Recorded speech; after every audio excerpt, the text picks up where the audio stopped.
રામ રામ ખેડૂત ભાઈઓ, શું આપનો રવિ પાક 75% ઉપર દાણો બંધાઈ ચૂક્યો છે? આપના રવિ પાકમાં તો છેલ્લે બે સ્પ્રે 0050 એટલે કે જેની અંદર 50% પોટાશ અને એમની સાથે પ્રોજીપ એટલે કે સુમિટો કંપનીનું પ્રોજીપ એટલે કે જીબ્રાલિક, જેને આપણે જીબ્રાલિક નામથી ઓળખીએ છીએ ખેડૂત મિત્રો, આના છેલ્લે બે સ્પ્રે કરી દેવામાં આવે તો આપણા પાકનો દાણો ભરાવદાર, મોટો, ચમકદાર અને વજનદાર અને ઉચ્ચ ગુણવત્તા ભાવ મેળવવા માટે આના સ્પ્રે લેવા ખૂબ જ જરૂરી છે.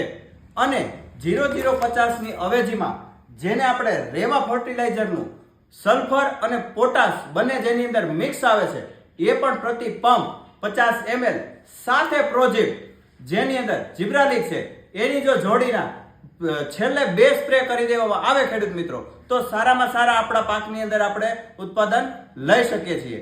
રજા આપશો. નમસ્કાર.